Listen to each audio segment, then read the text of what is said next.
over the years, I study women who want to start businesses, and I could tell who has it and who doesn't. Mm-hmm. Not always, but you have to feel your gut. I did a talk at Cedar Crest on starting a business, and the first question was, where did you get your data to start this business? Where did you get your training to start a business? How did you know how to?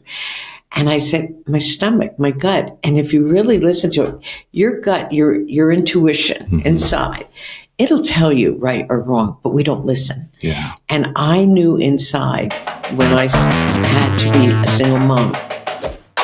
Welcome to YMI Talking, a podcast where the guests are so good, you'll wonder why the host is even talking.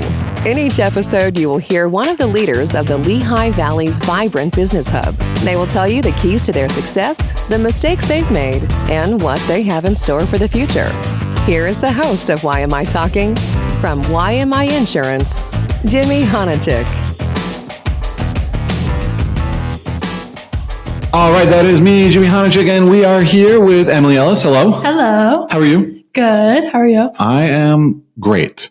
This episode with Elaine Pivinski from Franklin Hill Winery is awesome. So good. It was too good, actually. It got deep. It got deep. I'm not a deep person. I know. I don't know how it got there. I'm as shallow as you can be. I'm a little puddle, and she was an ocean. And I think she drowned me with all of her awesomeness. Like, it was really, really good. So good. Yeah. Yeah. It was so good, actually, that we forgot to shout out our sponsor. We did. Yeah. So I'm going to shout them out right now. Z Craft, Curators of Taste. They've got a promenade location and an airport location.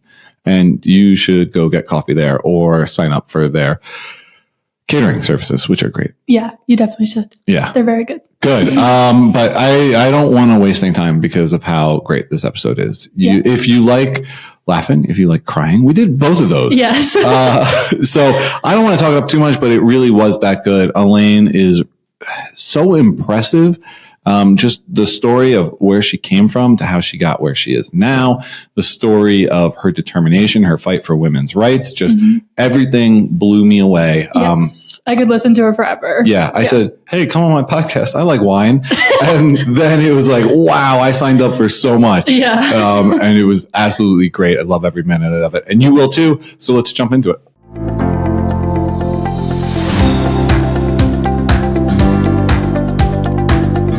And having a good time. I don't think I know of anything. Nothing, exactly. And Elaine Pivinski, the owner, the founder of Franklin Hill Vineyards, she is basically the queen of that. I mean, she's got a winery. She is always smiling, laughing, and having a good time. And I could not be happier to have you here. Thank you. Absolutely. Thank you. Let's talk about, well, you know what? Usually I start with some softball questions, but we're going to get right into it, Elaine. What is your favorite wine? Vidal Blanc. Oh, what is white wine? Vidal, it's a white wine. Okay. I grow it in my vineyard. Yeah. It was hybridized at Cornell University. And I finally, after 40 years, learned how to make it better. When we harvest it, what happens is in the past, you ferment it. And then as you're fermenting it, we keep it whatever temperature the room is. And now we decided to chill ferment it, meaning bring it down to a lower degrees. The slower fermentation is, the fruit is ignited in the wine. So even though it's on the drier side, you get a lot of fruit, and it doesn't have oak on it. Yeah. And that's kind of nice. It's a wine that you want to have at the end of the day to forget the day. Yeah. I love talking to wine people because I am the least knowledgeable person. I go, oh, this tastes good. I like it a lot. But then I hear you and I hear all those notes and the characteristics. Was that something you had and loved before Franklin Hill, or was that something that you came to love with Franklin Hill? I'm a Polak. I drink beer. I knew nothing about wine. As a matter of fact, I joined the American Wine Society in the early 70s to learn about wine because every weekend you'd go to someone's house and they'd have wine and you got to taste it. Mm-hmm. And that's how I met my first person to teach me how to make wine. He was an amateur winemaker, always got gold medals throughout the United States. So I hired him just to show me how to ferment, how to rack, how to filter. And he was very good until after a year, I knew what he knew. Yeah. And I was bigger, we were commercial. He was just a home winemaker in the basement. He was a home winemaker in the basement, which is where it all starts. I love that. Where did you start? Where is the beginning of Elaine's story? My story begins where you owe me a thank you. Yes. And because in the 60s, there was no Planned Parenthood yet or birth control, really. So we girls had to worry about ourselves, and we got married very early. Mm-hmm. And I married an architect's son from Montclair, New Jersey. So I thought I'd have my life set. And we go to Woodstock at 19 years old. You were at Woodstock? Yes. Oh, I'm so jealous of everything in your life right now. That's incredible. So on our way home, he said to me, I don't want to take over my father's firm. He was going to architect school. Let's live up here on a commune. I'm 19 years old. My gosh. I'm in love. Yes. And I don't share well. And I'm greedy and I'm possessive. I don't take my clothes off. I don't belong in a commune because I'm too, controlling, and I can't share that well. So I said, well, let's live off the land on our own. So we started looking for land. Now, this is 19 years old. We started to look for land, and we found a beautiful farm in Lower Mount Bethel Township in Pennsylvania. We were from Montclair, so we were from New Jersey, and we came over. And sure enough, it was up for sale for $50,000. It had 35 acres and a small 3-room farmhouse from the 1800s. Wow. I know, the dream of the 60s. Yeah. So we went to our parents and said, you've got to buy this. We're 19 years old. We had no money. Yeah. So our parents gave us the down payment. They did. Mm-hmm. Down payment. Well, what was it? 10% of 50,000. Right. Wasn't that bad? Yeah. So, and then we bought it. And then I looked at him and I said, did we buy Colorado by any chance? Because when you come from Jersey, 35 acres looks like Colorado. So we asked around to Penn State, Rutgers, Cornell. Cornell came back and said, I love where you live. There's no vineyards. Would you wait 5 years while we get cuttings at a nursery in New York State and supply you with an acre or two of vines? We said, sure. So we waited, and in 1975, we put the first planting in of French-American hybrid wine grapes that Cornell suggested would grow in the Lehigh Valley. Yeah. And we were also hippies, so we heard there were people like born-again Christians here that maybe don't drink, and they're not going to, maybe they'll poo-poo us. So we kept it very quiet, and we opened up in 1982, because it takes 5 years to get a crop. We opened up with the help of the American Wine Society's, amateur winemakers. And in 3 months, we sold out. So the Lehigh Valley drinks, yes, we knew do. that. So we doubled the capacity, and then it just kept growing. But what I forgot to mention, and this is in the 60s and 70s, when we bought the farm, women were not allowed to buy land in that time. We were not even allowed to be on a mortgage, nor could we be on a credit card without a man's signature. But you accepted that. This was 1971, 1969. So with that said, everything was in his name, and it was okay. That's the way it was. And so I worked the farm, and he taught school, but the marriage started to fall apart, and he left. And at that point, another thing is there was no cell phones or there was no computers. So you went to a bank with your coupon book, and that's how you paid your mortgage, through a bank. So I had insight after he left that I was never going to go to the teller, go to the person who approves loans. And I would make an appointment, and I'd sit there and I'd say, hello, I'm Elaine Pivinski. I'm paying my mortgage. My name's not on it. And I'd tell them my sad story, and they say, oh, okay. Month after month after month. Sometimes I think when I walked in, they ran away because they didn't want to hear my story. But I did that for year after year. And then the big break came in 1986. So we opened the winery in 82. He left in 83. So in 86, Ruth Bader Ginsburg really pushed the law of not to deny women a mortgage. So I went back to the bank and I said, I have proof. You see it. My name wasn't on it, but you know that I paid it. So I said, am I eligible for a mortgage? And so he said, yes. So he gave me the mortgage, tears flying, you know, like, wow, I own something after I've done all the work. And, I bought the farm from my children's father, but the mortgage, the interest was 16% in 1985, 86. but I own something, and I never heard of mortgage anyway. So just one more hurdle. So that's how I started. So I reclaimed my birth name, and I made myself the first woman-owned company. And then I became the first female winemaker, because you were always the wife of a winemaker, but never the winemaker. Yeah. And then more came after that. So I did march for women's rights in 1974. Oh my gosh. After we bought the farm, and I realized that something's wrong here. Mm-hmm. We have to have a voice, and we still have to have a voice. We I'm still definitely do. marching 47 years later, and it's sad right now.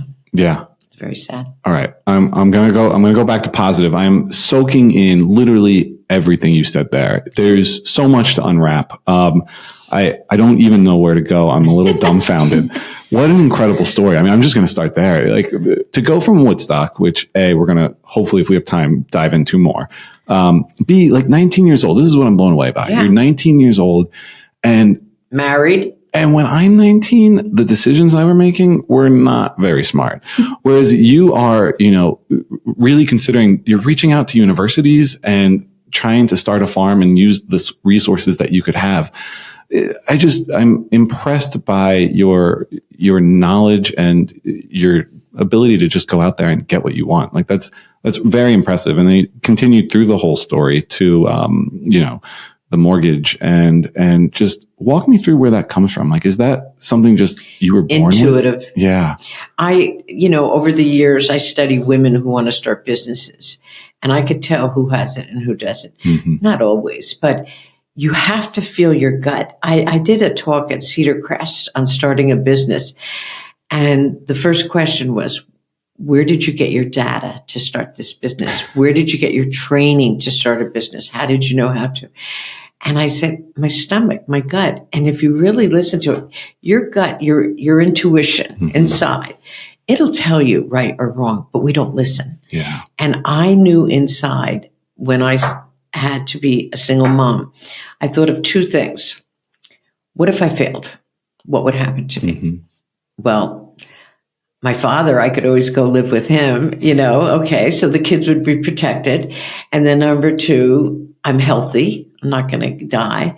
And I had a mortgage to take care of. Right. So I had to take care of, to do that. And I liked it. I like getting dirty. I liked working and I wasn't raised a farmer. My father was an engineer, but, intuition, like you kind of know if you want it. And I could tell you too, how many women I meet today that want to be entrepreneurs and own their own company. And they just don't have that it factor because they think it's a little too easy. Or when you want to run a company and have people to work for you, you've got to be an outstanding, kind person to them. You've got to work harder than them. I always say, I don't like it when my staff or my children work harder than me. Yeah. And that's a great way to live because, instead of pushing it off and, well, she should work as hard as we do for her and all that stuff. No, I do. Yeah. And that's how the intuition and show by example.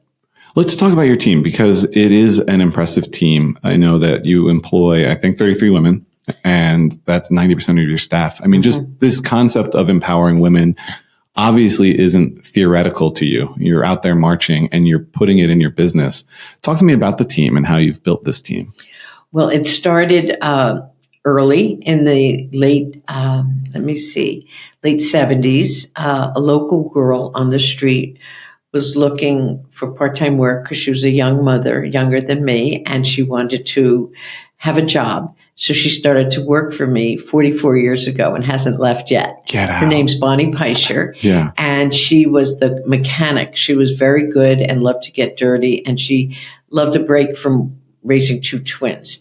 So another thing is when my children would get on the school bus, I needed women to help me at little times. Right. So I would follow the school bus and watch the women that went back in the house after their kids. We're rural. Yeah, so, yeah. you had a long driveway.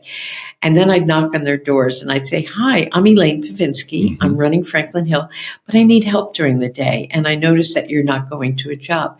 could you give me a couple hours? And we started, 1, 2, 3, and then we turned out to be the fabulous 5. 5 women on Franklin Hill Road would drop their kids off, and after they put the laundry in and start the dinner, they'd come with me, and then 2 or 2:30, they'd leave because they had to pick up the kids, or the children needed to be picked up for activities. It was great because I gave these women a purpose.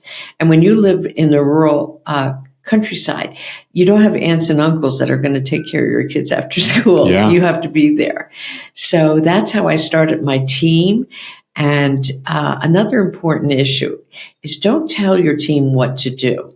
When they come up to you and say, how do you want me to do this? I'll say, well, how do you think it should be done? Turn it around on them and let them be part of the decision making. And when they want to be engaged in the company. It's not like they come and you give them orders. I want you to do this A to E today. No, like, how can we get on the Jumbotron at ArtQuest? Yeah. What does it take to do that? You're a great designer. You're a great photographer. Get me a picture on them. What is it going to take? And you encourage them. I mean, this is today's work. Yeah. Encourage them to not be told what to do all the time. And that's empowering. Like, yes, just hiring women is something, but then giving them the ability to kind of create their own destiny. And give them freedom to raise their children. Yes. My kids are home today. They're sick. Yeah. I could remember when, it was measles or chickenpox was going around. And all the kids were up in my living room because they all had it. Yeah. And then one mother stayed up in the kitchen and would give them, soup or take care of them so the other mothers could work. Yeah. And it was really funny. But you just did that because these were women that were good mothers, but they love working. Mm-hmm. How do you go from the Fabulous 5 to 33? I mean, yeah, and it's less now. Okay. It's less now. Yeah. But it's predominantly women. But I have to be so honest with you. I love the testosterone in my country. And I think that is what was happening. For a while there, women, it was a power struggle. Yeah. People would come in and they wanted it. More alpha personalities. And I saw the change. People didn't get along. They started talking behind people's back. They started their little groups of whispering, and women can be like that. Men can probably be like that, but I only knew women. And then I realized, I sat down, I even did some coaching with them about everyone has different personalities. How do you approach them? They don't like to be put on the spot. Enough is enough. Come on. Yeah. You're here for a job and do the best. I'm your person who can talk to. So when my son is obviously Adam would check in, but he was so involved in the vineyard work. He wasn't in the office. Then I started bringing guys in, and boy, did that level the field because they're not going to put up with this little gossip, or they're not going to be in it. And I think it works really nice when there's an even number, not an even number, but the women, a balance, that would be the perfect word.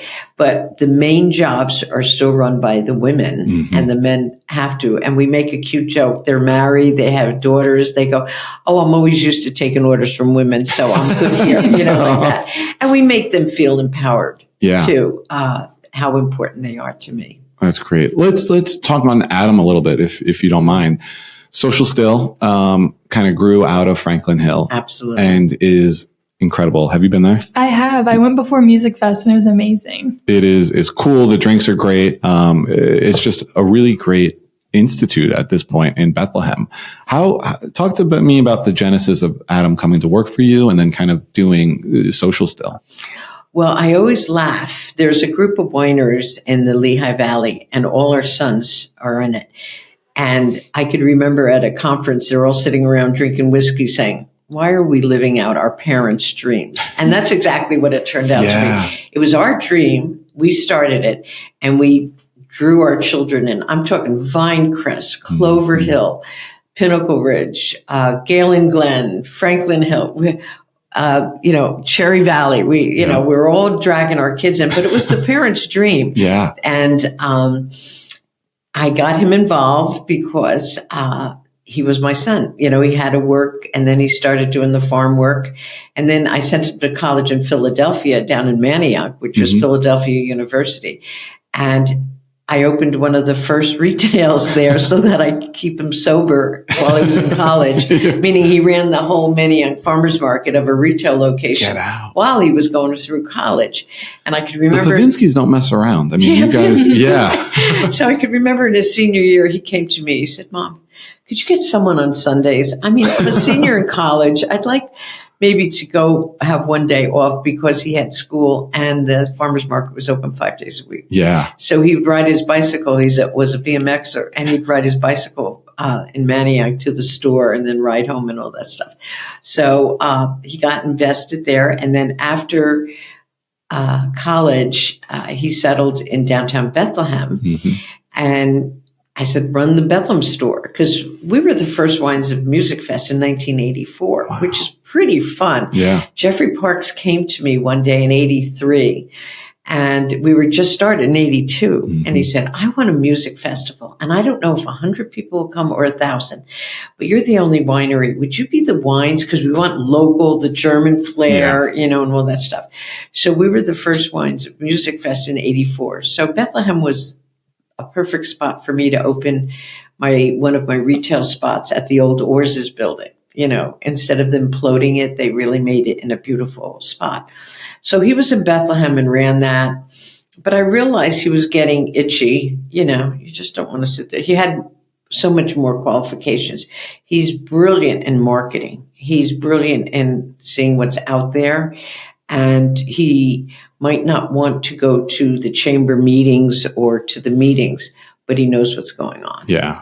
So I switched it around to the vineyard manager. So then he started taking care of the most beautiful vineyards. Then in those days we had festivals. Mm-hmm. So he was in charge of the festivals from Pittsburgh to the Poconos, running them all season with a group of girls, all the time. And then I saw his marketing skills. And then he started to say, you know what? I want to have my own legacy. Mm-hmm. Mom, you're too controlling, and that's why I said about Mom, you don't do well in communes. Yeah, right. So listen, I want my own legacy, and I heard the laws in 2012 were changing that the Liquor Control Board was going to allow distilling. I want to be the first distiller. So I bought him a T-shirt at Christmas that said, Prohibition is over, thinking that would help him. Yeah. No, he gave me a ticket to somewhere, and we went and bought one of the stills because I was promised if we didn't buy it, no stills would be around. Yeah. So then he started looking, where am I going to open a distillery? And searched, and with the help of economic development, he liked edginess. He wanted like Harlem, but in the Lehigh Valley. Mm-hmm.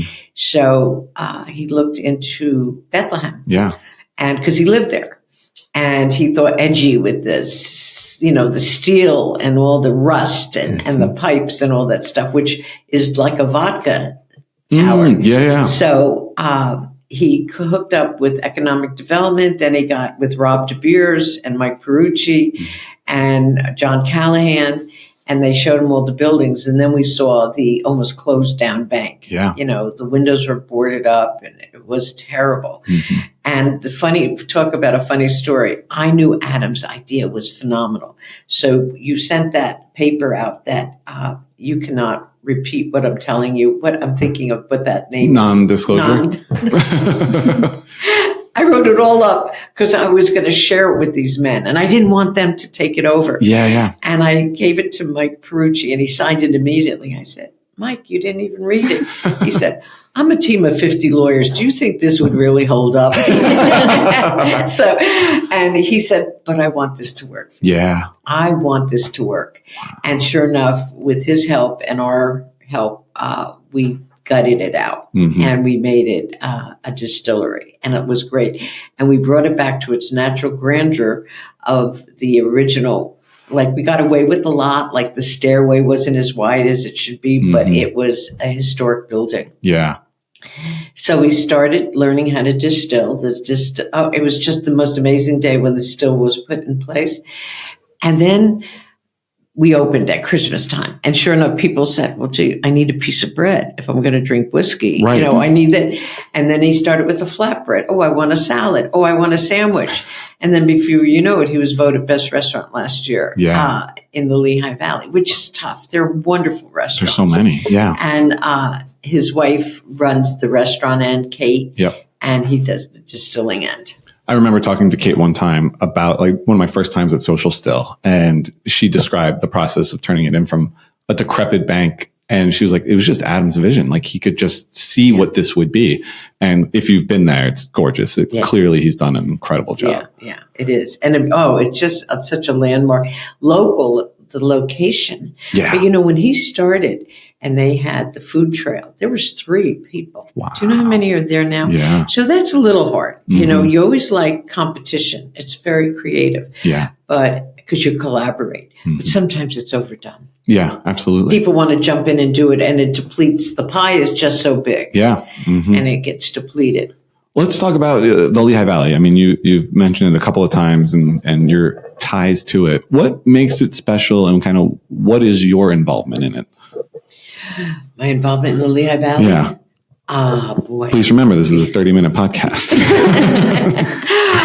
Well, I felt when I was a single mom and I had to venture out and to meet people. My driveway's a mile long. I don't have a neighbor. Figure out how long a mile is, and that's the next building. So I joined the Chamber of Commerce in the 80s to meet women. Yeah. And I tell my story, and they never heard of a winery. They never heard of me.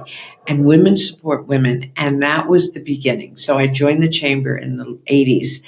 And I noticed getting more involved. I would do the tastings. It wasn't profitable, but it was getting exposure out there. And then before I knew it, I was good at events. I was good at, having to mentor women in a lot of ways. And they mentored me because they were all older than me. And so they would mentor me and I got along with them. And then from there, I would join, help out. Third Street Alliance is my charity to this day. The first day that I went out on my own was a mixer at the Third Street Alliance. And I heard little children talking upstairs and saying, can you smell that food? I wonder what's down there. And I looked at, the Third Street Alliance in Easton. It's just gorgeous. Yeah. It's a beautiful home. And I said, who's on the 3rd floor or 4th floor? And they said, it's a shelter. And that changed my life. Yeah. I sat down there and I prayed to God. I said, because my children's father had just left us. I had no money coming in. I was trying to make this survive. And I said, I'll do everything I can in my power, but don't ever let me land on the 4th floor. And I didn't. Wow. And today, that's my charity because I had the tools not to land on the 4th floor because I could have. No income coming in, no family close to you, raising 2 little kids. And, how do you survive?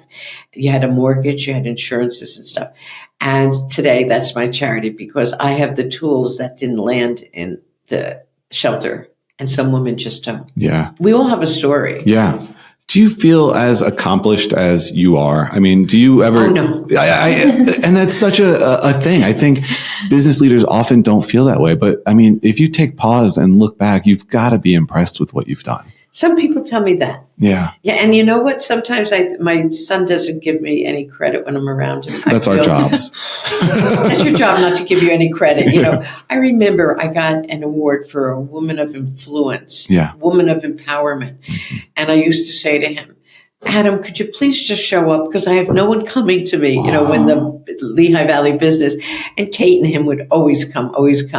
And he was always proud of me. But in general, his job is not to make me, him to praise me all the time. Yes. Because you fight with your children. Right. And it's a power struggle. And okay, you asked me for one funny story, right? Or something. Yeah. When he was starting to work for Franklin Hill Vineyards, power struggle, Elaine controlling, it's my way or the highway.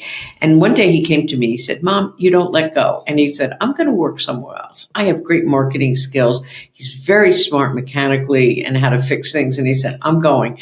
because you never let me just make a decision. And so I said, all right, go to the trade show and get what you need. He said, it's about filtration. Do you know anything about filtration? I said, no. So he went to it and came back with a $50,000 piece of equipment. Well, before I lunged him, can you imagine with your father, Oh my gosh, if you yeah. spent $50,000 of the business? Mm-hmm. And he said, do you know anything about filtration? And I said, well, no. Yeah. And he said, you spend $25,000 a year in filter pads, and it's on a plate and frame filter. Yeah. That's $25,000 right there. Did you know that? I said, no. He said, each one of these tanks have to be filtered 3 times, from a 2 micron down to a 0.5 micron. And he said, all the labor you and Bonnie spend every day sitting and waiting for that pump to go through, doing 500 gallons of wine turned into, juice turning into wine. And he goes, and then we wrap up that filter pad and put it up into the Penarcher landfill, and we contaminate our planet for another 25 years. Right. He said, this has one filter, and the minute it gets clogged, you just clean it with citric and sulfur and start up again. It's automatic. I could put it on at 4 p.m. and it shuts off 4 a.m. instead of me sitting there, waiting for it to finish. And then all that waste in pads gave me 500 gallons of wine. Converted to a bottle of wine at $10 is another $25,000. So within 3 months, that machinery. And so I like Adam very much. And that was the change. The fighting of matriarch, patriarch, and company family businesses. I think everyone should have a psychiatrist every week to settle the battles of power. However, that's where I let go. And I said, it's time to let go. And now he converted the whole farm into solar. So we're off the grid. Yeah. Because now when we started, we were the 6th grower, probably the 9th or 10th winery. And now there's 475 wineries. They're not like we do it, with vineyards and turn the soil over, but they're there. And there's part of the equation that we deal with. And Adam said, why would we have to stand out, and how do we do it? Maybe the new generation, because we care about our planet, but they care about your future, and the fact that we're sustainable and we're taking care of the planet. Maybe people would support us more. Not maybe, they are. Yeah. Or they see that the younger generation definitely wants us to take care of the planet. And so we're off the grid, and I drive electric. He drives electric. Wow. Our gators are electric, and everyone says, oh, you're wasting electric plugging it in. It's powered by the sun. Right. Yeah. So when it's a shady day, I'm not happy. Okay? That's beautiful, though. And that's something I didn't really hit on. And that would be in the scene, the Pennsylvania wine scene, or just the wine scene in general. What makes Franklin Hill unique? And you already, gave a couple of reasons, but what would you say makes you guys stand out? think unique is that we try to produce our sort of mission is to produce the best tasting wines grown, produced, and bottled in Pennsylvania. And that's doesn't exist anymore. What do you say and to we make it affordable for and you everyone. do, yeah. And then if you go back, because my woman's story is great, but that goes 47 years ago. What am I doing today? And what we're doing is collaborating Social Still and Franklin Hill to for the future. We're coming up with, he came up with wine in pouches 10 years ago when no one was doing it. Wine in a can. Yeah. And of course we got cease and desist because there was too much alcohol for 12 ounces. People were drinking it like soda. Right. So we had to cut back the alcohol, but we didn't know. Yeah. So we did canned cocktails. He's leading the way of RTDs 3 years now with spirits at 6.5. Wow. And we're always trying to be on that cutting edge. And now he's getting into THC drinks with another company. And I think my story is wonderful because it starts with women's rights and women, how empowering women today. We are a great, great species. Women, we're hardworking, and I think corporate America would like to have some more women working with it, because we'll get it done because we have to. And we can multitask because we have to. And it's in our DNA. And I think our experience at the farm, the tours brings it in, and just having a great tasting product. Yeah. Yeah. What do you say to the ignorant and uncultured people who say Pennsylvania wine isn't good. Because I know that's not true, and you know that's not true. And we hear it all the time. I'm sure. Yeah, because they want the Pinot Noirs or give us a chance. Yeah. We've come a long way. Yep. And we don't expect to be, and our wines aren't $65. Any wine that you know and one of your clients, it's not Pennsylvania grown. Right. Yes. Yeah. So that's hard too. Yeah. You know, how can I deal with Chambourcin, that is the Pennsylvania grape, when you have people getting Pinot Noir from Oregon? Yeah. You know, but the law doesn't allow that, but they get away around the law. And then now we said, well, we're going to be the PWA association that can only be grown here within 300 miles. So I can actually buy grapes 300 miles away. So that means Long Island, Virginia, and New York State, they have pretty good damn grapes growing up there if I needed it. Yeah. That's great. Anything that we didn't hit, like there's so much that I would still love to. Who's your favorite performance at Woodstock? Do you remember Woodstock? And who was your favorite? Okay.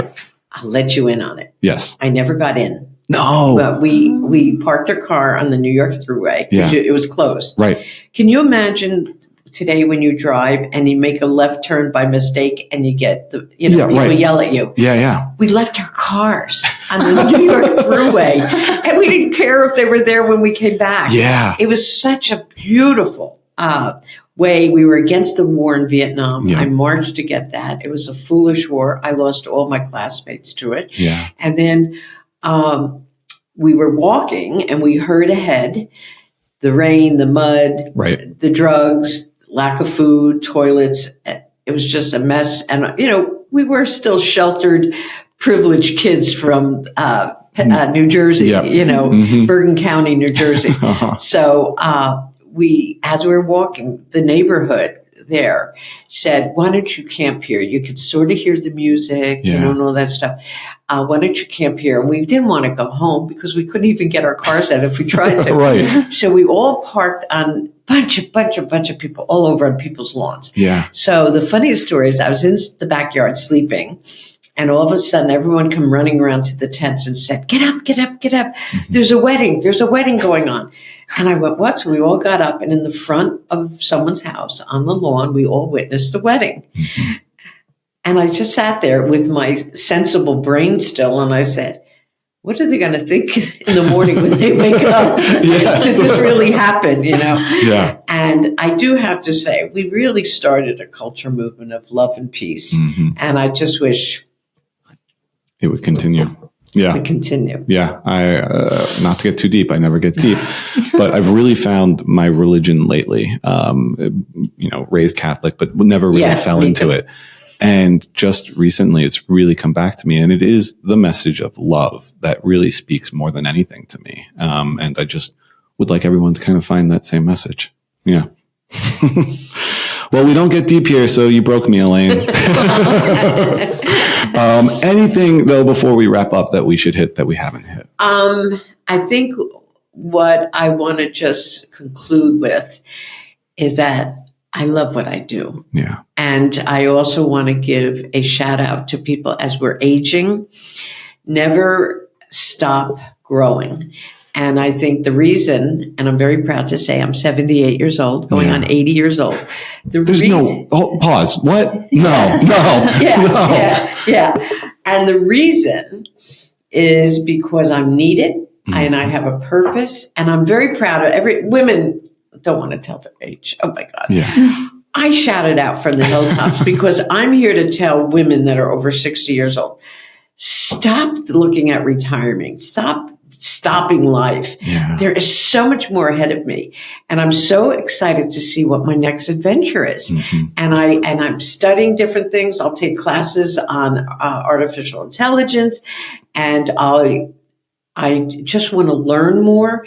And by that, my young people, I want to mentor you and you mentor me. Yeah. And we give back to each other. And that's so important because as people get old, we're tossed aside or we're stupid. And a lot of reasons we are deserving of that title, because I'm with my friends and they'll say, oh, they complain about everything. Oh, I wish it was the way it used to be. Why do we have pronouns?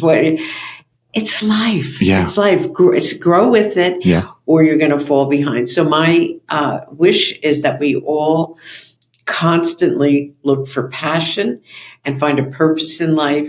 And you, as an employer, never dismiss the older woman. Mm-hmm. Because I hired 2 women over 65 that were prominent women in the Lehigh Valley, and they're retired, and they just want to come back to be a soldier, not a manager. They're some of my best workers. Yeah. Yeah. All right. This was How You Doing episode. This was it. Elaine, we laughed, we cried. Truly, this was my honor, and I really appreciate you coming on here. Thank you so much. Thanks for listening to another episode of the YMI Talking podcast. If you enjoyed this and want to hear more content from amazing personalities in the Valley, please subscribe, leave a rating, and drop us a quick review.